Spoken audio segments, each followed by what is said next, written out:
Good morning students. आज का topic है उत्प्रेरण।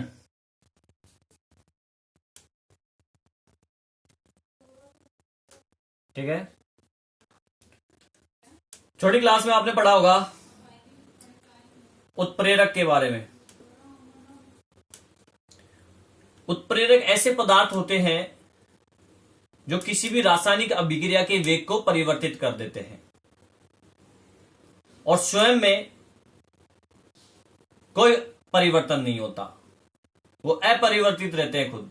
इनको उत्प्रेरक बोलते हैं और ऐसी अभिक्रियाओं को उत्प्रेरण कहा जाता है। ठीक है, अब इसके प्रकारों की बात करते हैं। उत्प्रेरण में कौन कौन से उत्प्रेरक होते हैं उनकी बात करते हैं। देखिए, सारे जो है उनके नाम से ही क्लियर हो जाएंगी परिभाषाएं। उत्प्रेरक, वर्धक, वर्धक यानी वृद्धि, अर्थात ये किसी भी रासायनिक अभिक्रिया के वेग को बढ़ाते हैं। वेग को क्या करते हैं? ये बढ़ा देते हैं। एग्जाम्पल की बात करें तो अमोनिया निर्माण की जो हैबर विधि है, इस विधि के अंदर उत्प्रेरक के रूप में जो है Fe उत्प्रेरक काम आता है और मोलिब्डेनम उत्प्रेरक वर्धक है।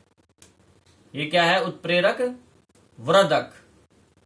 अर्थात उत्प्रेरक वर्धक की जो परिभाषा है वो ये है कि ऐसे पदार्थ जो उत्प्रेरक का कार्य नहीं करते हैं परंतु उत्प्रेरक की क्रियाशीलता को बढ़ा देते हैं। इस अभिक्रिया में ये तो उत्प्रेरक है आयरन और ये उत्प्रेरक वर्धक है मोलिब्डेनम। आयरन उत्प्रेरक का काम कर रहा है, ठीक है, ये वेग को बढ़ाएगा। अब अगर मोलिब्डेनम उस अभिक्रिया में डाल दें तो ये मोलिब्डेनम जो है इस आयरन की क्रियाशीलता को और बढ़ा देता है, जिससे अभिक्रिया और तेजी से होने लग जाती है। अर्थात ये उत्प्रेरक वर्धक हो गया। उत्प्रेरक की क्रियाशीलता को बढ़ाने वाले उत्प्रेरक वर्धक कहलाते हैं पदार्थ। अमोनिया निर्माण होता है N2+H2 3 मॉलिक्यूल्स। Fe उत्प्रेरक है, मोलिब्डेनम उत्प्रेरक वर्धक है और अमोनिया बन जाती है। ठीक है, सेकंड, उत्प्रेरक विष,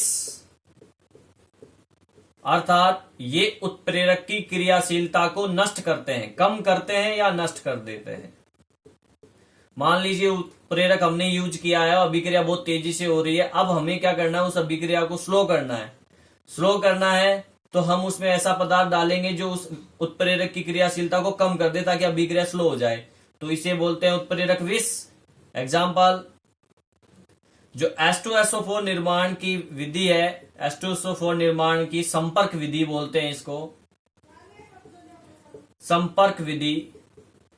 इस विधि के अंदर जो है प्लेटिनीकृत एस्बेस्टस, प्लेटिनीकृत एस्बेस्टस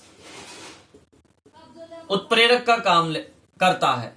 ये उत्प्रेरक है और इसमें हम अगर उत्प्रेरक विष AS2O3 डाल दें तो ये क्या करता है? इसकी क्रियाशीलता को कम कर देता है। ठीक है, और अगर इस विधि के अंदर देखो, ऊपर हैबर विधि ली थी, उसके अंदर मोलिब्डेनम की जगह अगर हम H2S गैस डाल दें तो ये इस Fe की क्रियाशीलता को कम कर देगी। ये अधिक करता है इसलिए उत्प्रेरक वर्धक हो जाएगा, ये कम कर देगी इसलिए ये उत्प्रेरक विष हो जाएगी। आगे बात समझे? तो आप ये एग्जांपल भी ले सकते हैं। तो ये तो वर्धक और विष हो गए। इसके अलावा और इन अभिक्रियाओं को दो भागों में बांटा जा सकता है, उत्प्रेरण वाली अभिक्रियाओं को। एक है समांगी उत्प्रेरण और एक होती है विषमांगी उत्प्रेरण। ठीक है, समांगी उत्प्रेरण में क्या होता है, क्रियाकारक, उत्पाद और उत्प्रेरक तीनों की भौतिक अवस्थाएं सेम होती है। या तो तीनों ठोस होते हैं, या तीनों गैस होते हैं, या तीनों द्रव होते हैं। फॉर एग्जाम्पल चैम्बर प्रक्रम में 2SO2 सल्फर डाइऑक्साइड गैस है, ऑक्सीजन से क्रिया करेगी, ऑक्सीजन भी गैस है। इस अभिक्रिया के अंदर NO काम में लेते हैं, ये भी गैस है, और बनता है 2SO3, ये भी गैस है। शर्करा की बात करें, शर्करा का प्रतिपन्न होता है C12H22O11, ये लिक्विड फॉर्म में है, प्लस H2O, ये भी लिक्विड फॉर्म में है, और इसमें डाइल्यूट तनु H2SO4 काम में लेते हैं, ये भी लिक्विड। तो बनता है C6H12O6 के दो अणु बनते हैं, C6H12O6, ये ग्लूकोज है, फ्रक्टोज, ये भी क्या है, लिक्विड फॉर्म में है। तो भौतिक अवस्थाएं तीनों की देखो सेम है, भौतिक अवस्थाएं इनकी भी सेम है। तो ये समांगी उत्प्रेरण कहलाता है, ऐसी अभिक्रियाएं जिनमें भौतिक अवस्थाएं, क्रियाकारक, क्रियाफल, उत्प्रेरकों की भौतिक अवस्थाएं क्या हो, समान हो। नेक्स्ट अगर बात करें हम विषमांगी में, तो विषमांगी में भौतिक अवस्थाएं क्या होती है, असमान होती है, समान नहीं होती। जैसे कि 2SO2 प्लस O2 मिलके बनेगा 2SO3, इसमें प्लेटिनम उत्प्रेरक काम में ले, तो ये तो देखो गैस है, ये गैस है ऑक्सीजन, प्लेटिनम क्या होता है, सॉलिड होता है, और ये गैस है। तो यहां पे उत्प्रेरक की भौतिक अवस्था अलग है, सॉलिड है, वो ठोस है। अमोनिया की जो विधि है हेबर, N2 गैस होती है, प्लस 3H2 ये भी गैस होती है, और इसमें उत्प्रेरक काम आया Fe, ये सॉलिड होता है। अमोनिया बनेगी, वो भी क्या होती है, गैस होती है। तो यहां पे देखो उत्प्रेरक की भौतिक अवस्था अलग है, तो ये विषमांगी उत्प्रेरण हो गया। आगे बात समझ में, ठीक है। विषमांगी उत्प्रेरण का अधिशोषण सिद्धांत है, आधुनिक अधिशोषण सिद्धांत भी कहलाता है ये। पृष्ठीय उत्प्रेरक की अभिक्रिया निम्न पदों में होती है। पहला पद है क्रियाकारक अणु की उत्प्रेरक की सतह की ओर और विसरण। मान लीजिए ये उत्प्रेरक है, ये उत्प्रेरक है, और ये क्रियाकारक जिनको रिएक्टेंट बोलते हैं इंग्लिश में, ये रिएक्टेंट के अणु हैं जो इस तरफ आ रहे हैं। पहले पद में तो ये होगा कि ये इसकी तरफ आएंगे, तो दूसरे पद में क्या होगा, दूसरे पद में इन अणुओं का अधिशोषण होगा, अर्थात ये अणु अब आ चुके हैं, यहां पे बैठ गए हैं, अधिशोषण हो गया इनका। तो तीसरे पद में क्या होगा, सक्रियत संकुल का निर्माण बनेगा, सक्रियत संकुल का निर्माण। अर्थात सक्रिय संकुल का निर्माण का मतलब है, जैसे कि अगर A प्लस B क्रियाकारक है और ये उत्प्रेरक S से संपर्क में आए, तो एक ऐसा इस प्रकार से कुछ बन जाएगा ABS, मतलब ये इनको क्रिया करने के लिए तैयार कर देता है। इसको सक्रिय संकुल बोलते हैं, सक्रिय सतह संकर या संकुल का निर्माण हो गया। चौथे पद में देखिए, ये जो संकुल बना, इसके अंदर जो संकुल बना है वो उत्पाद में बदल जाता है। तो मान लीजिए यहां पे ये A और B क्रियाकारक थे, सक्रिय संकुलन बना, अब उत्पाद बन गया इनसे CD, तो ये निकल के उत्पाद बना लेंगे CD, और S उत्प्रेरक अलग हो जाएगा, किसमें, अंतिम पद में। उत्प्रेरक की सतह से दूर कौन, उत्पाद, उत्पाद यहां से अब दूर हो जाएगा, CD इधर आ गया और उत्पाद यहीं रह, उत्प्रेरक यहीं रह गया, उत्प्रेरक से दूर हो गया CD।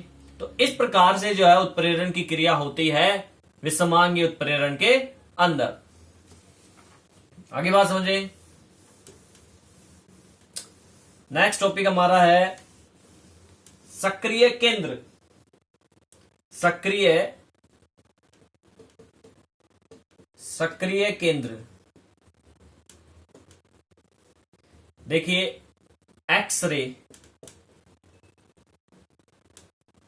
एक्स किरणों की सहायता से स्पष्ट देखा गया, परीक्षण किया गया। तो उत्प्रेरक की जो सतह होती है, मान लीजिए ये उत्प्रेरक है, इसकी सतह एक जैसी नहीं होती, बल्कि इस सतह पर छोटी छोटी जो है दरारें सी होती हैं, छोटी छोटी सी दरारें सी होती हैं। अगर हम किसी फर्श को देखें, ठीक है ना, छत को देखें, तो अगर गौर से देखें अगर हम उनको, तो उनमें भी हमें दरारें सी, छोटे छोटे छिद्र नजर आएंगे, दीवार के अंदर भी। उसी प्रकार से उत्प्रेरक की सतह को एक्स किरणों की सहायता से अध्ययन किया गया तो पता चला कि इसकी सतह पे छोटी छोटी दरारें होती हैं और इन स्थानों पे जो परमाणु हैं उसमें मुक्त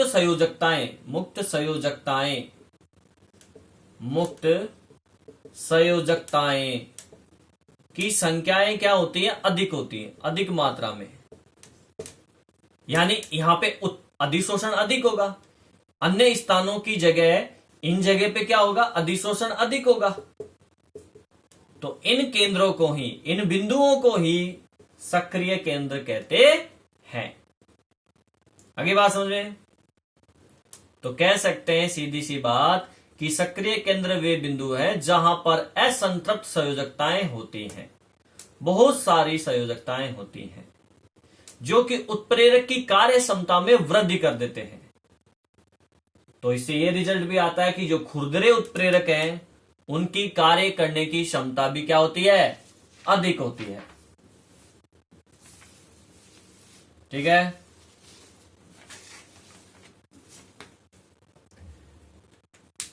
नेक्स्ट अपन बात करते हैं विशेषताएं किसकी, ठोस उत्प्रेरक की। ठोस उत्प्रेरक के अंदर क्या क्या विशेषताएं होती हैं।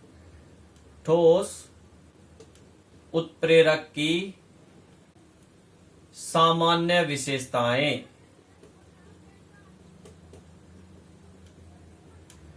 तो पहली विशेषता है सक्रियता। सक्रियता मतलब एक्टिविटी। देखो, उत्प्रेरक द्वारा किसी भी रासायनिक अभिक्रिया को त्वरित करना या वेग बढ़ाना ही उसका कार्य है। और अगर इसकी क्रियाशीलता जो होती है, वेग बढ़ाने की जो क्रियाशीलता, वो उसकी सक्रियता कहलाती है।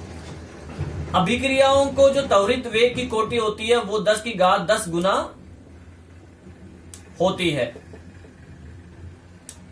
अब जैसे H2 और O2 है, ये जल का निर्माण करते हैं दोनों मिलके, H2O। ठीक है। अब अगर इसमें प्लेटिनम उत्प्रेरक काम में ले लें तो इसका वेग जो है बहुत तेजी से बढ़ जाता है, इतना तेजी से बढ़ जाता है 10 की घात 10 गुना वेग बढ़ जाता है। तो ये उत्प्रेरक की सक्रियता हो जाती है। तो उत्प्रेरक में, ठोस उत्प्रेरक में एक विशेषता तो ये होती है। ठीक है कि नहीं। सेकंड अगर बात करें तो वर्ण समता,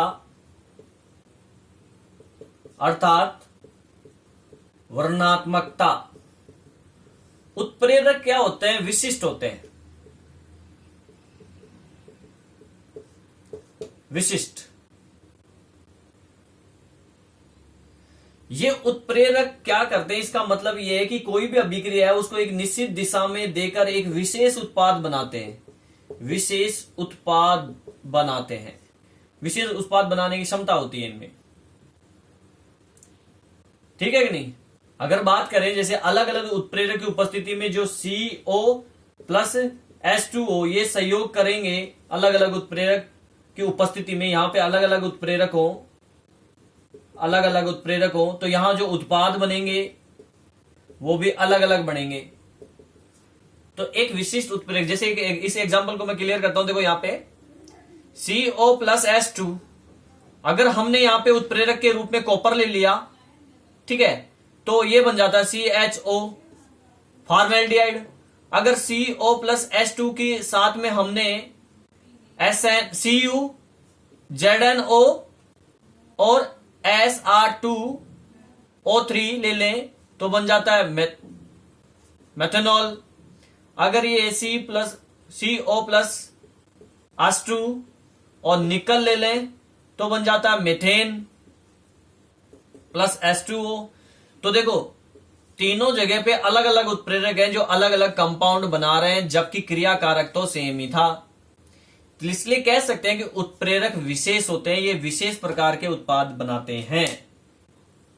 ऐसा नहीं है कि कॉपर ही जो है ये भी बना देगा, ये भी बना देगा, ये भी बना देगा। कॉपर की उपस्थिति में, कॉपर की उपस्थिति में ये बनेगा, Zn की उपस्थिति में ये बनेगा और निकल की उपस्थिति में ये बनेगा। तो ये विशिष्ट होते हैं। तो वर्णनात्मक हो गए, ठीक है। नेक्स्ट पार्ट में हम जो है जियोलाइट की बात करेंगे। जियोलाइट वर्णनात्मक क्रिया